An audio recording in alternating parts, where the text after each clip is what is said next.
there is something that I need to tell you. The Jaws is a fabrication. There never been Jaws in the wild. You see, in 1982, I was part of a team that went together to South Australia to photograph the great white. In the team, there was two other people that you probably have heard before, Mr. David Duboulay, the famous photographer for National Geographic, and Dr. Eugenie Clark, the shark women. In order to get the shark come to the boat, we had to put bait and charm in the water. Like all predators, they will not come immediately and attack. All predators are smarter than men. There will be camouflage. They will sit aside, they'll watch the prey before they attack it, simply because they're concerned about their life and they're concerned about energy. They know what does it mean to spend energy because they want, with the moment they come in, to attack and to catch it and not to work hard on it. But what happened is, we knew that. That's knowledge. And then somebody on the boat, one of the crew members was there, and the moment that the shark decided to accelerate toward the bait, we pulled the bait out of the water in order to cause the shark the reason to come out of the water toward the camera. And here you go. As I told you, Jaws is only a fabrication. But it takes more than this. About a year or two later, when my image went into a stock photography agency, the agency learned how to work. This is early 80s. The agency learned how to work with Photoshop, and they decided to remove the fish out of the picture. We create a much more dramatic image now, right? It's different than before. But 10 years later, one morning, at the time when I used to live in New York City, I walk on the street of New York, I go to my run in Central Park West, and what do I see? Anybody here from New York? You know the bus, the 104 goes up on the west side? All of a sudden, the bus comes by, and I see my picture on the bus. Make it long story short, I run by the next phone booth before Broadway, all the way to Central Park West, and I see the same picture also on the phone booth. So what happened is, the advertising agency for the Discovery Channel saw the image on the stock agency, and they decided to take the picture and use it. But advertising agency, like all artists, have the freedom to do whatever they want when they get the image and they pay for it. And they decide to take an attractive picture, a dramatic one, and to make it a sensational picture. And here you go, and you get the emotion and the feeling that the shark come out of the water to take you, or to take me, or to take anything that is on its way, just like the movie Jaws. So we try to connect and fill up the dot. But that's, as you know, by now, it is not the case. There is no such thing, Jaws. This is how a killer was made. What I ask you to do right now, I know I'm not a yoga teacher, but I ask you to stand up. I honestly ask you to stand up, just like I do right now. And I ask you to shake your hands. And I ask you to shake your leg. And shake your butt. And shake your head. Because what I want you to do, and to realize this moment, that you're shaking away all the memories and all the negative thoughts you had about the wild animal in the ocean. Because what I'm going to do right now, I'm not a magician, but what I'm going to show you right now with images, that none of the ocean giants have inherited danger to humankind. Matter of fact, I'm going to dare and to push it even forward, and to say that knowledge and relationship are enemy of all fears. You can now sit down. Are you ready? What you don't know about the great white, we practically can touch them on the forward and put them in what they call tonic immobility. For the next 30 seconds to a minute, this shark will be just like a pet under the hand of the professional or the person who has been doing that for many years. This is from South Africa. What you also don't know, that sharks that's seen mostly by people along the coast of California, Mexico, South Africa, and Australia are practically because there are seals in the water. This is where the shark will be. When there is encounter, or when people get hurt by shark, is because mistaken identity. That's how what the sharks see underwater. It is avoidable and is predictable. Because how many surfers we have here in the crowd? When are you going to the water to surf? What time of the day? How early in the morning? About 7, 8. And what other time you go to the water? Late afternoon. Before school, before work, after school, after work. This is exactly the same time that most great white hunt in the water. And that's exactly what happened. There is no such thing as a man-eater. It is avoidable, as I said. In any case, that there is an encounter with man is simply because of disregard for the natural law. Lack of education, lack of awareness. Shark does not have appetite for human. Shark been involved in the ocean over 400 million years. How long are we evolved in the world? Since when the shark developed appetite for human? Never. So there is no man-eater. This is totally inaccurate. Unfortunately, and traditionally, mythology has been using the sea to spin stories of fear, using the ocean and its inhabitant against humanity. And look at this peaceful relationship between giant animal and this particular person along in the picture. And this is a relationship with a great white.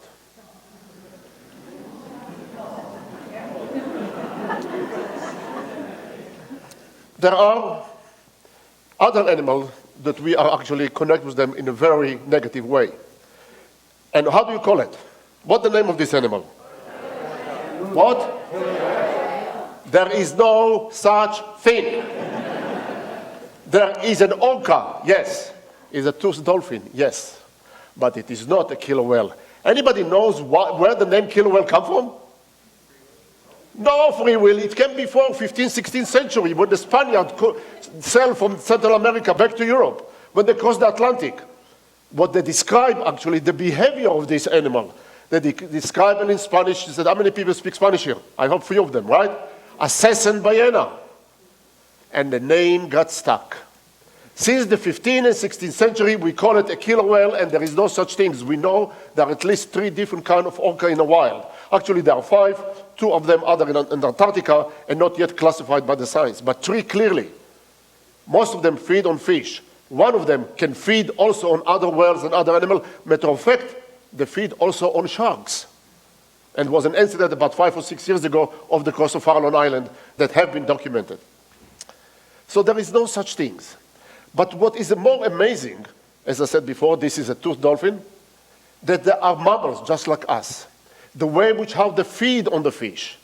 They don't even use the mouth to feed on the fish. They use the tail, and they create a tsunami underwater. They create actually a wake underwater, so powerful that knock 30 or 40 herring. And then the orca, 7-ton animal, eat half a kilo, 2 pounds, or 1.5 pounds, one at a time. But since it is a dolphin, and have also a relationship, they live in harmony with us and with the same kind of them. For 30 years, I've been going to sea and diving with orcas in all around the world. There's never been one, even not one accident, not even one warning, not even one attempt to attack any human. And I introduce over 400 people and create movies and television, and never been one attack or one incident. The only place in the past 30 years that ever been accident with orca in the wild, anybody knows where? SeaWorld. I rest my case.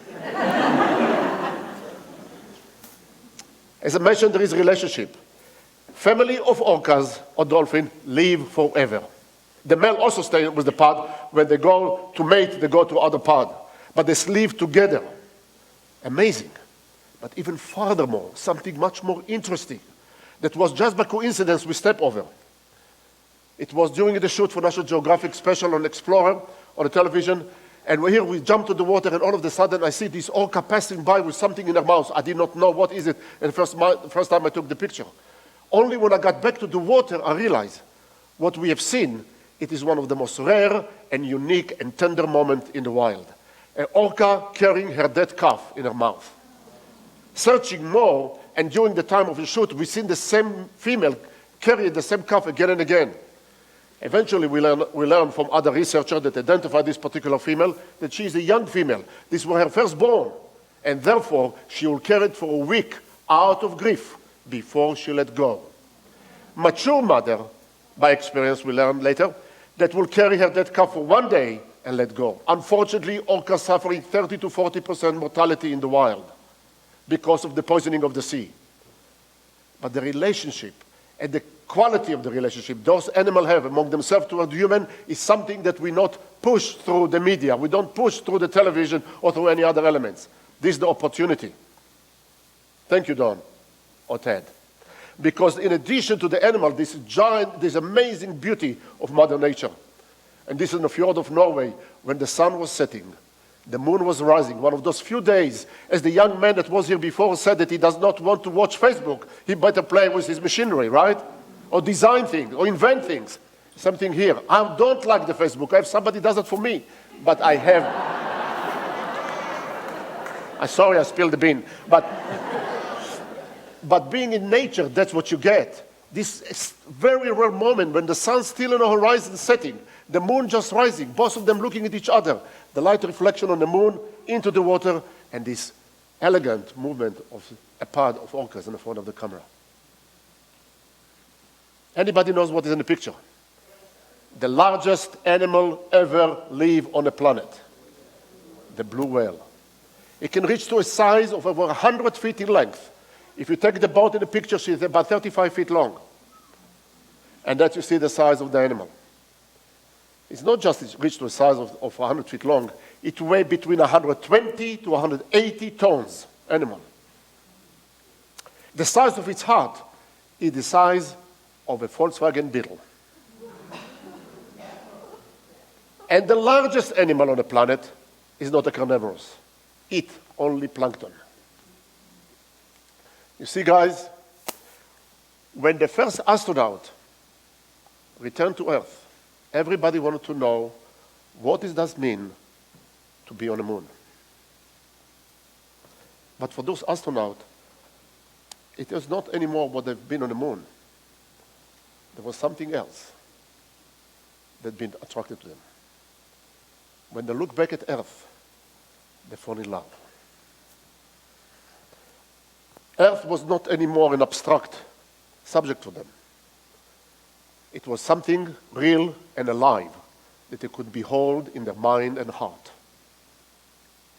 Just like I fell in love with the moment and the motion to be in the same environment with the great white. My heart was racing the first time when I got out of the cage and I'm holding to the cage and look at the great white in front of me.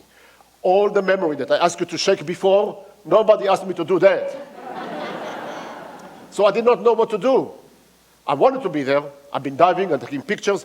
We wanted to do something different. We wanted to get different paradigm of thinking about the animal.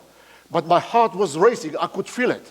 But in front of me is a great white was passing in his own majestic, classic, and very elegant, powerful movement, but slowly. No irritation, no sense of attack, no sense of harassment, none. On the contrary. And I heard myself, if I remember, what will happen if I let my hand go from the cage? I was holding to my old memory, my old thinking. At the moment I let go, everything changed. All of a sudden, I feel oneness in the water.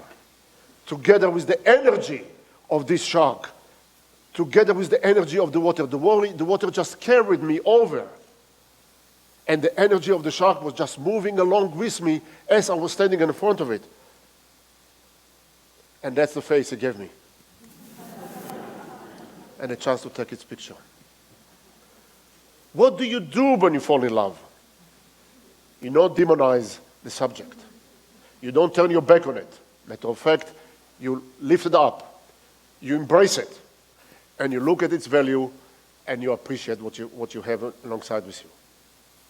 Guys, it is not too late. We still can make a difference. But what we need is people who care. There is a woman that all of you know if I mention her name, and if not, you need to know, Dr. Sylvia Earle.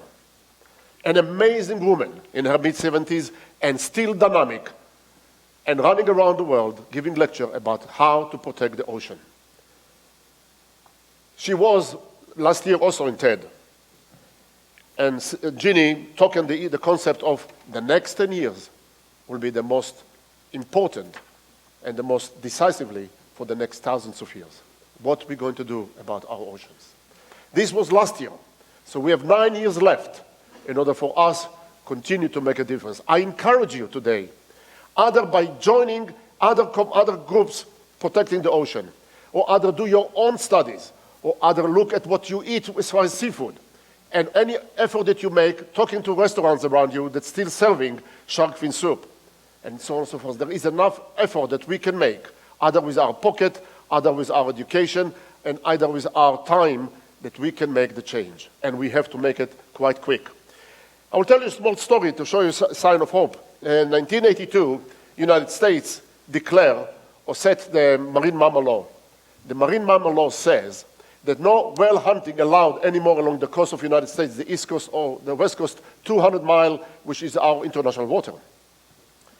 In addition to that, what it said, that because we know the migration of the northern right whale on the east coast, the blue whale and the gray whale along the west coast, we will change the international shipping lane so vessel and whale will not collide anymore, which is another reason for death among whales. Interestingly enough, in the early 1900s, we had about 250,000 blue whale on the planet. Today, only 12,000 left. But from these 12,000, 2,500 of them only along the coast of the United States and Mexico. And why? Because the effort our governments and our science put together. Somewhere our tax money go to the right place. So you see, there is hope, and it's not too late. There is elegance, there is power, and there is beauty in the ocean. Something that for years and for generations we appreciate and we enjoy. Until recently, when we distort the images of the big animals for entertainment, for profit, or for sheer ignorance. Because there are no demons in the sea. There is no killer whale, and it is not man-eater. Wildlife live in harmony with humans. They live according to the law of nature like we are. And together, when we use our intelligence, knowledge, and experience, we are able to get to this kind of tender moment. And that animal will show us exactly. So let's fall in love. Let's fall in love again with the great white shark, with the orca, with the blue whale, with the humpback whale. A love that is based and anchored in relationship, in respect. A love that demands from us action and demands from us patience. Because the only thing that can make a difference between human and also between us and the animal and the environment we live in is one word. L-O-V-E. Let's fall in love. Thank you very much.